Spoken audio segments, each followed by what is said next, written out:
Un'interessante iniziativa culturale parte da oggi nel comune di Palma di Montechiaro, organizzata dalla locale Proloco e dall'associazione culturale Lauri Management. La mostra internazionale dei pittori di strada, denominata Il Gattopardo, visto dai Madonnari, che sarà fruibile nel rispetto delle regole sicurezza anti-Covid da oggi, 7 gennaio, al 31 gennaio 2021.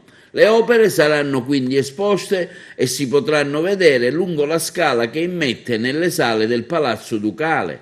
I Madonnari sono artisti di strada che, utilizzando materiale povero come il gessetto, realizzano sul selciato delle strade o nelle piazze immagini sacre spesso dedicate alla Madonna. Quest'arte fu presente in tutta Europa fin dal XIV secolo.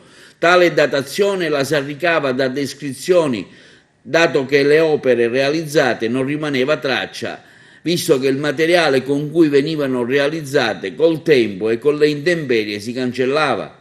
Dopo l'ultima guerra questa tradizione stava per scomparire, finché i pochi rimasti decisero di riunirsi e dar vita a dei corsi di formazione che permisero a molti giovani artisti di riprendere questa tradizione.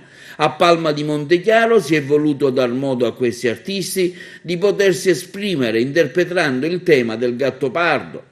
L'evento, fortemente voluto dal sindaco Stefano Castellino, ne ha subito valutato il valore culturale e anche l'unicità, in considerazione che per la prima volta si sarebbero coinvolti gli artisti di strada, realizzando delle opere a tema laico su tela che sarebbero rimaste esposte per un lungo tempo in ambienti comunali.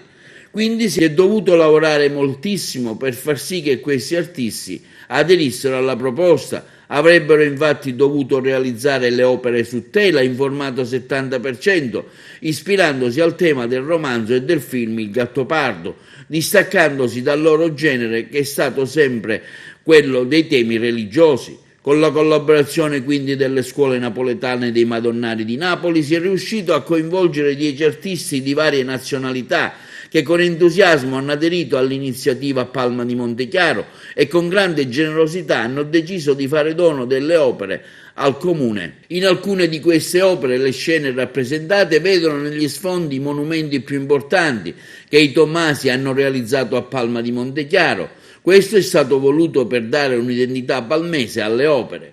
Ricordiamo quindi che la mostra è fruibile nel rispetto delle sicurezze anti-Covid da oggi 7 gennaio al 31 gennaio e le opere saranno esposte lungo la scala che immette nelle sale del Palazzo Ducale.